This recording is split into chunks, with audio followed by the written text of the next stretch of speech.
Exercise 13.4 प्रश्न number 2 है। एक कलश में 5 लाल और 2 काली गेंद हैं। 2 गेंद यादृच्छिक निकाली गई। मान लीजिए x काली गेंदों की संख्या को व्यक्त करता है। x के संभावित मान क्या हैं? क्या x यादृच्छिक चर है? एक कलश में 5 लाल और 2 काली गेंदें हैं। 2 गेंदें यादृच्छिक निकाली गई। मान लीजिए x काली गेंद की संख्या को व्यक्त करता है। x है काली गेंदों की संख्या।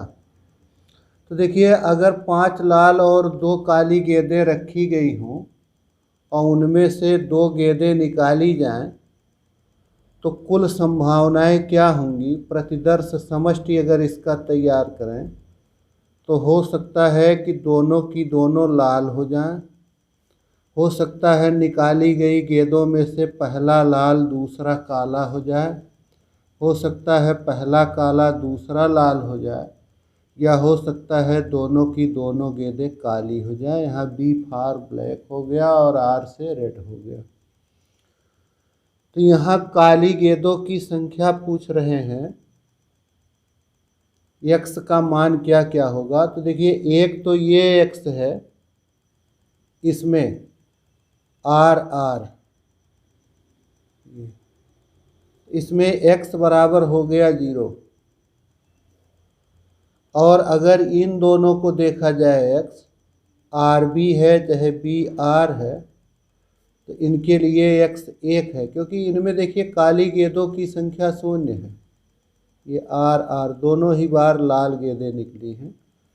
और इसमें पहली बार लाल दूसरी बार काली, या पहली बार काली दूसरी बार लाल, लेकिन काली गेंद की संख्या 1 है। x क्या है? यहाँ काली गेंदों की संख्या को व्यक्त करता है, तो x की वैल्यू 1 हो गई।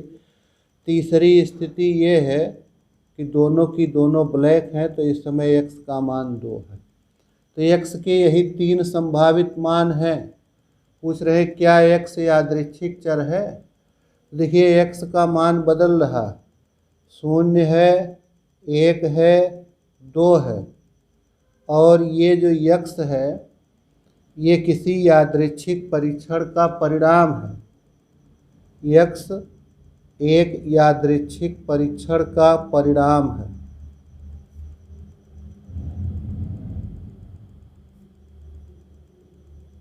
जिसका मान परिवर्तित हो रहा है या जिसका मान निश्चित नहीं है, जो चर है।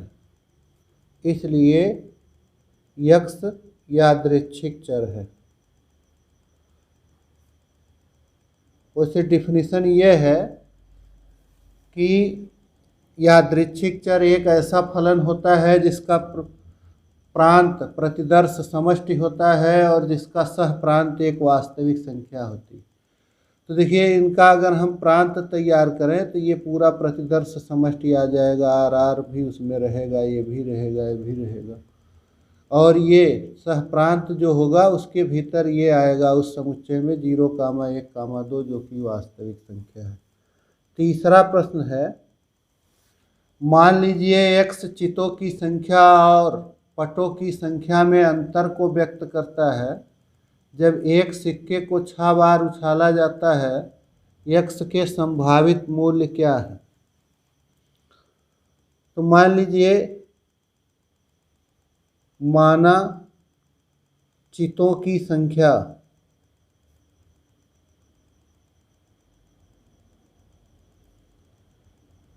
h तथा पटों की संख्या t है। इसे भी स्मॉल h कर दे। तो हेड और टेल का अंतर देखिए, 6 बार उछाला जाता है तो कितनी संभावनाएं हो सकती हैं, उसको हम लोग एक टेबल के आधार पर देख सकते हैं, या वैसे ही लिख दें। एक संभावना ये है, यहाँ हेड कर दें, यहाँ टेल। 6 बार उछालने में हो सकता है कि एक भी बार हेड ना आया हो, 0 बार हेड आया हो। अब अगर 0 बार हेड आया होगा इसका मतलब 6 के 6 बार टेल आया होगा। हो सकता है 6 बार उछालने में 1 बार केवल हेड आया हो, इसका मतलब 5 बार टेल आया होगा। हो सकता है 2 बार हेड आया हो तो 4 बार टेल आया होगा। हो सकता है 6 बार के उछाल में 3 बार हेड आया हो तो 3 बार टेल आया होगा। हो सकता है 4 बार हेड आया हो तो 2 बार, 5 बार अगर हेड आया होगा तो 1 बार टेल आया होगा, 6 बार अगर हेड आया होगा तो 0 बार टेल आया। तो यहाँ x क्या है? x डिनोट कर रहा है चितों और पटों की संख्या का अंतर। देखिए पहली बार क्या अंतर आएगा? 0 और 6 का अंतर 6 होगा। अंतर में हम हमेशा बड़ी संख्या में से छोटी संख्या को घटाते हैं। तो x है चितों तथा पटों की संख्या का अंतर। पटों की संख्या का अंतर। तो x के क्या क्या मान हो सकते? इस वाली स्थिति में x का मान हो जाएगा 6। इस वाली स्थिति में x का मान हो जाएगा 4। इस वाली स्थिति में x का मान होगा 2 और इस वाली स्थिति में x का मान होगा 0। यही मान होंगे। इस स्थिति में फिर 2 आएगा, यहाँ 4 आएगा, यहाँ 6 आएगा। तो x के मान यही हो गए। केवल इसमें x के मान पूछ रहा है 0, 2, 4, 6।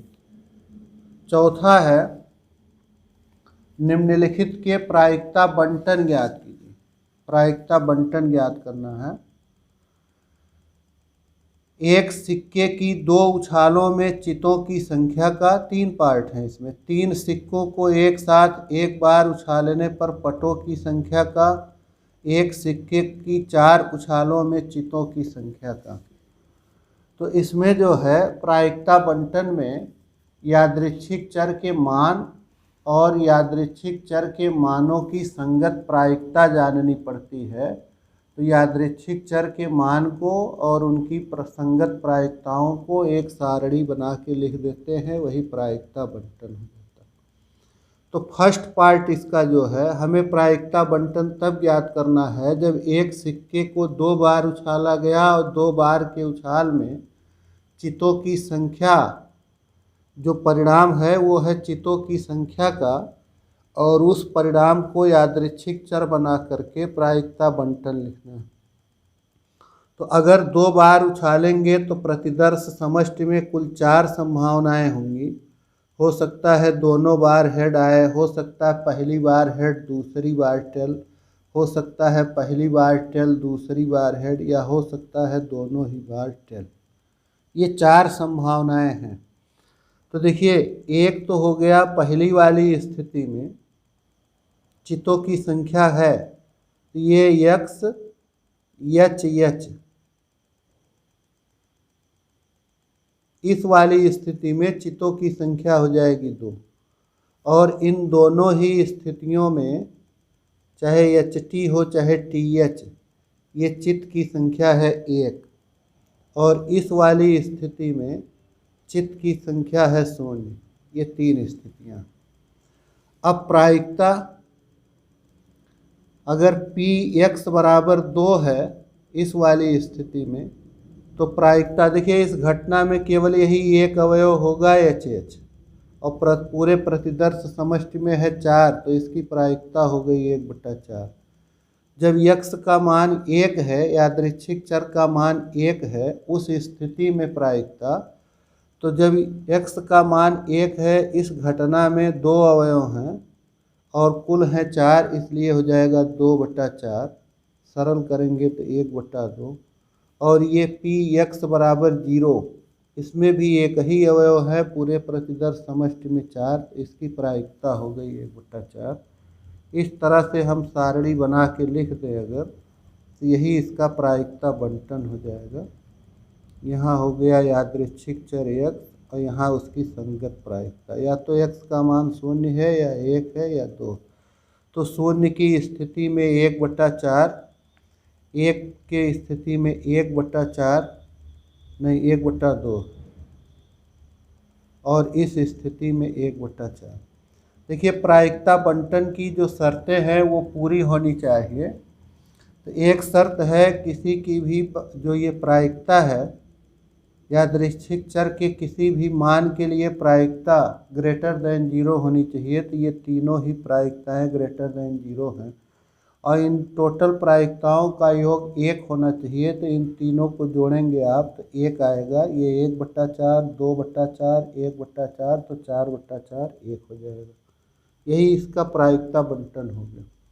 दूसरी स्थिति में प्रायिकता बंटन तब चाहिए हमें 3 सिक्कों को एक साथ एक बार उछालने पर पटों की संख्या का। तो अगर हम 3 सिक्का उछालेंगे तो कुल संभावनाएं प्रतिदर्श समष्टि हो सकता है कि तीनों बार हेड आए, हो सकता है 2 बार हेड आए। तो 2 बार के हेड आने में 3 स्थितियां, पहली बार हेड, दूसरी बार हेड, तीसरी बार टेल। पहली बार हेड, दूसरी बार टेल, फिर हेड, या पहली बार ही टेल आ गया, दूसरी तीसरी बार हेड। तो ये 3 संभावनाएं हैं जिसमें हेड 2 बार। अब हेड का 1 बार का आना भी 3 स्थितियां रखेगा। ये TTH, या हो सकता है कि एक भी बार हेड ना आए। तो ये कुल मिला के 3 सिक्कों को उछालें 1 बार, चाहे एक सिक्का उछालें 3 बार, एक ही बार, कुल 8 संभावनाएं होंगी। अब इसमें हमें देखना है पटों की संख्या। तो जैसे इस वाले के लिए इस परिणाम में देखें, इसमें पटों की संख्या है 0 और इन तीनों ही स्थितियों में पटों की संख्या है 1। HHT, HTH, THH, इसमें पटों की संख्या है 1। और ये 3 स्थितियां हैं जिसमें पटों की संख्या है 2। टेल की संख्या, टेल पट, ये सारे इन स्थितियों में 2-2 बार टेल है और एक होगा कि 3 के तीनों बार ही टेल है। अब इस स्थिति में जब x की वैल्यू 0 है उस समय प्रायिकता, यादृच्छिक चर का मान 0 हो तो संगत प्रायिकता, ये इसमें 1 और कुल है 8, इसलिए हो गया 1/8। इसमें 3 है x बराबर 1 के लिए, तो 3/8। इस स्थिति में भी x की जब वैल्यू 2 है तो इस घटना में 1, 2, 3 और पूरे में 8, 3/8। और इस स्थिति में जब x का मान 3 है तो 1/8।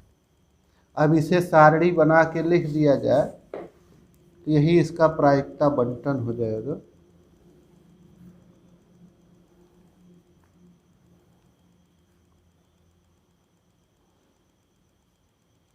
शून्य, 1, 2, 3। जब x का मान 0 है तो ये 1/8, 1 के समय 3/8, 3/8, 1/8।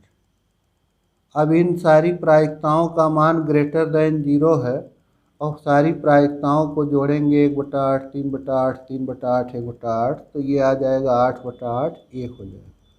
और इसमें तीसरा पार्ट है एक सिक्के की 4 उछालों में चितों की संख्या का। अब 4 बार उछाला गया तब चितों की संख्या। तो देखिए 4 बार के उछाल में अगर हम कुल परिणाम देखेंगे तो हो सकता है कि चारों बार हेड मिल जाए, हो सकता है कि 3 बार हेड मिले। तो 3 बार के हेड में भी कई स्थितियां होंगी। देखिए इनको ऐसे करेंगे। अब इसी टी को आप खिसकाते रहिए, पहले चौथे स्थान पर, फिर तीसरे, फिर दूसरे, फिर पहले। तो अब एक स्थिति ये हो गई, ये फिर अब दूसरे स्थिति में ले आई और फिर पहली स्थिति में ले। ये इतनी संभावनाएं हैं जिसमें ये है कि हो सकता है कि 4 बार के उछालने में 3 बार हेड मिलता रहा। अब देखिए 2 बार हेड कैसी स्थितियों में मिल सकता है। 2 बार के हेड के लिए हो सकता है कि पहली दूसरी बार हेड मिल जाए, तीसरी चौथी बार टेल, या हो सकता है पहली दूसरी बार टेल मिल जाए, तीसरी चौथी बार हेड, या ऐसे मिल जाए एच टी करके, या हो सकता है टी एच करके मिल जाए। और एक स्थिति होगी एच टी एच, एक होगा टी एच टी। तो 1 2 3 4 5 6 स्थितियां हैं कि 2 बार हेड मिल जाए।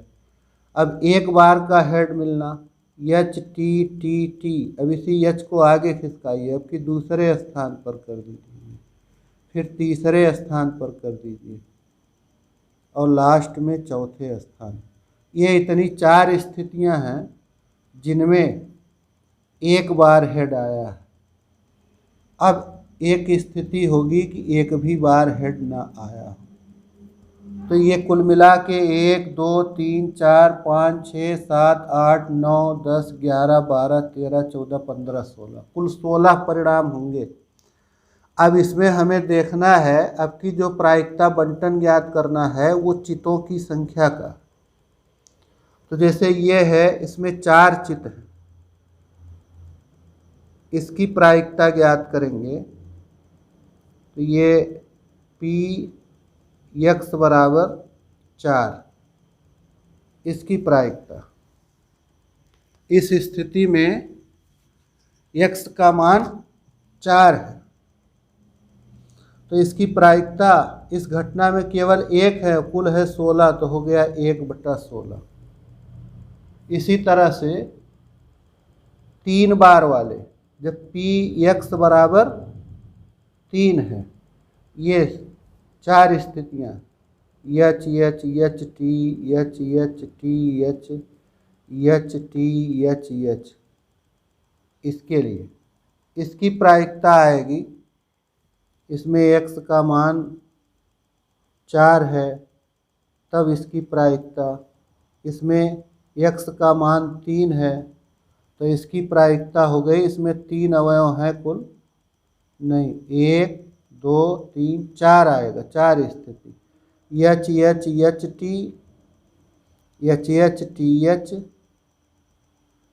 टी एच, और एक और होगा टी एच, 4 स्थितियाँ होंगी। तो वो आएगी प्रायिकता 4/16। और अगर x का मान 2 कर दें इस वाले के लिए, x की वैल्यू क्या क्या हो सकती है, x बराबर 2 में ये 6 वैल्यू होगी, एच टी एच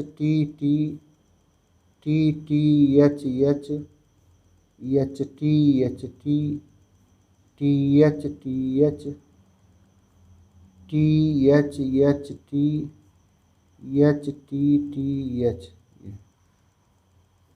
तो इसमें कुल मिला के इस जब x की वैल्यू 2 होगी, 2 हेड होंगे, तो 2 हेड के लिए 6 संभावनाएं, तो इसलिए इसकी प्रायिकता हो जाएगी 6/16। कुल संभावनाओं की संख्या 16, और जिस समय x की वैल्यू 2 है, x की वैल्यू 2 का मतलब हो गया 2 हेड वाली स्थिति, तो उसमें 6 परिणाम है, तो 6/16। और अगर x का मान 1 आए, यानी कि ये प्रायिकता मैंने लिख दिया यहाँ, इस स्थिति में प्रायिकता एक हेड के लिए 4 स्थिति होगी, एक हेड वाली स्थिति ये है एच टी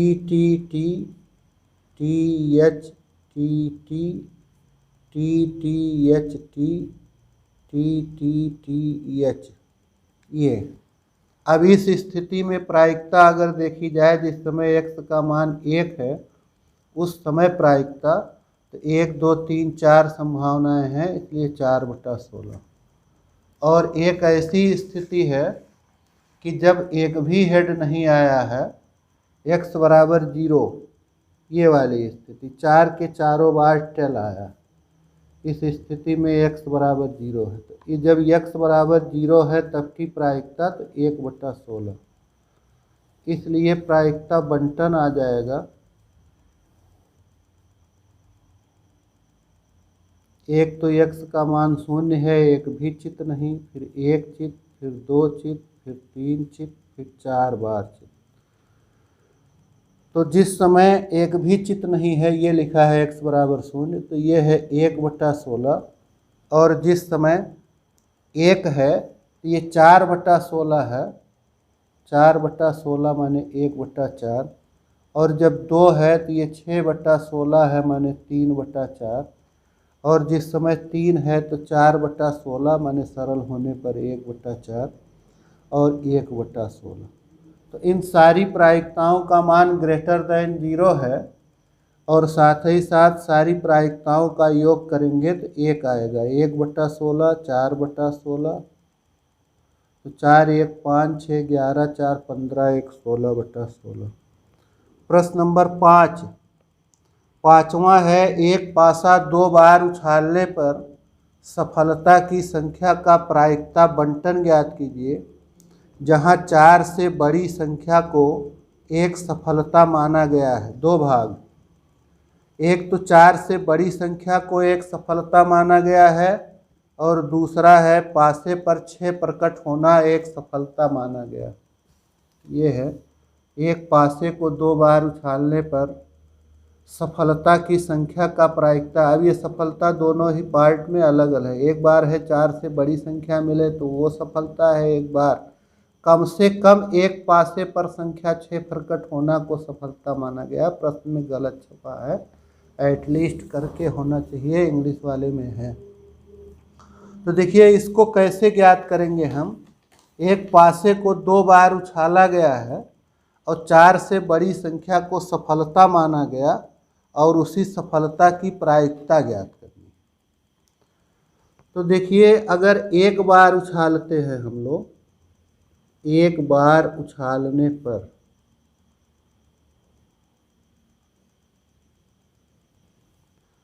सफलता की प्रायिकता, सफलता का मतलब क्या हो गया है, फर्स्ट पार्ट में है तब हम सफलता मान रहे हैं।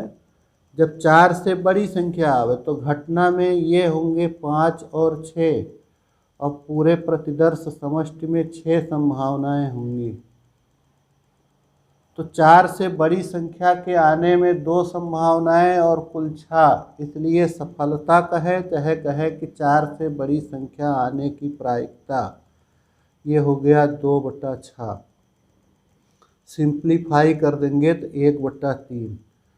और अगर असफलता की प्रायिकता निकालें, असफलता, तो ये एक दूसरे की पूरक घटनाएं हैं, इनका योग 1 होना चाहिए। इसलिए अगर सफलता की प्रायिकता 1/3 है तो असफलता की प्रायिकता 1 ऋण 1/3, ये हो जाएगी 2/3।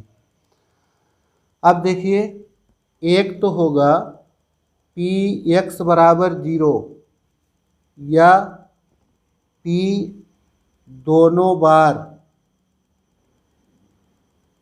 असफलता।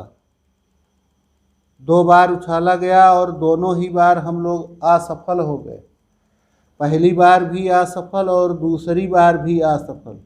असफलता की प्रायिकता है 2/3, तो दोनों बार के असफल होने की कुल प्रायिकता हो जाएगी 4/9। Px बराबर 1 या P एक बार सफलता, जब हमें एक बार सफलता मिले उस समय की प्रायिकता। तो एक बार के सफलता में 2 स्थितियां हैं, पहली बार सफलता दूसरी बार असफलता, या पहली बार असफलता दूसरी बार सफलता। तो पहली बार सफलता मिले दूसरी बार असफलता, तो ये हो गई स्थिति। या हो सकता है कि पहली बार असफलता मिले दूसरी बार सफलता। तो एक बार के सफल होने में ये स्थिति भी आ सकती है अथवा ये स्थिति भी आ सकती है। तो इसलिए इनकी प्रायिकता के लिए जोड़ना पड़ेगा, ये म्यूचुअली, ये क्या कहते हैं, परस्पर अपवर्जी घटनाएं। तो ये हो जाएगा 2/9 धन 2/9 हो गया 4/9। और एक स्थिति हो जाएगी कि 2 बार उछाले हैं तो दोनों ही बार सफलता, 2 बार सफलता। दोनों ही बार सफलता मिली है तो इसकी प्रायिकता हो जाएगी पहली बार सफलता और दूसरी बार सफलता, तो ये हो गया 1/9। इसलिए अब की बार अगर प्रायिकता बंटन देखेंगे तो ये प्रायिकता बंटन आएगा, यहाँ हो गया x, यहाँ हो गया px, 0 1 बार और 2 बार, तो ये हो गया 4/9, 4/9, 1/9, ये इसका प्रायिकता बंटन। और दूसरा पार्ट इसी में है, सफलता तब माना गया जब कम से कम एक पासे पर संख्या 6 प्रकट होना।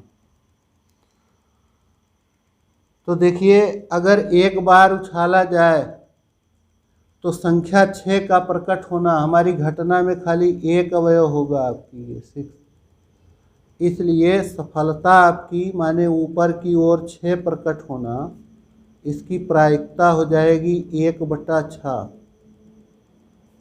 1/6। तो असफलता की प्रायिकता, असफलता की प्रायिकता 1 ऋण 1/6, 5/6। तो अब की बार देखिए क्या क्या स्थिति हो सकती है। एक तो x की वैल्यू होगी 0, x की वैल्यू 0 होने का मतलब हो गया दोनों बार असफलता, दोनों बार असफलता। तो दोनों पहली बार भी असफलता, दूसरी बार भी असफलता, तो ये स्थिति है। और px बराबर 1 नहीं, देखिए इस स्थिति में है कि कम से कम एक बार, कम से कम एक पासे पर संख्या 6 प्रकट होना। तो कम से कम एक पासे का अर्थ हो गया एक पासे पर संख्या प्रकट होना अथवा दोनों पासों पर संख्या प्रकट होना, ये। तो इस स्थिति में, दूसरी बार वाली स्थिति में, ये px बराबर 1 या px बराबर 2, p कम से कम एक बार, कम से कम एक बार सफलता, कम से कम एक बार सफलता में क्या आएगा, एक बार सफलता या दोनों बार सफलता, p 2 बार सफलता। तो अगर एक बार की सफलता है तो एक बार की सफलता में भी दो स्थितियां हैं, पहली बार सफलता, दूसरी बार असफलता। तो पहली बार सफलता, दूसरी बार असफलता, या पहली बार असफलता, दूसरी बार सफलता। तो ये तो हो गया एक बार का सफलता। और दूसरी स्थिति भी हो सकती है कि हो सकता है कि दोनों बार सफलता मिल जाए, 1/6 गुणे 1/6। तो ये हो गया 5/36, 5/36, 10/36 और 1/36, तो ये हो गया 11/36। तो इस स्थिति में अब की बार जब प्रायिकता बंटन बनाएंगे, एटलीस्ट करके लिखा है भाई, कम से कम एक बार। यहाँ हो गया x, ये हो गया px, या तो फिर सफलता मिली ही ना हो या कम से कम एक बार मिली हो, एक बार या दो बार। तो एक भी बार नहीं मिली सफलता, तो इसकी प्रायिकता हो गई 25/36। कम से कम एक बार मिली सफलता, तो इसकी प्रायिकता हो गई 11/36।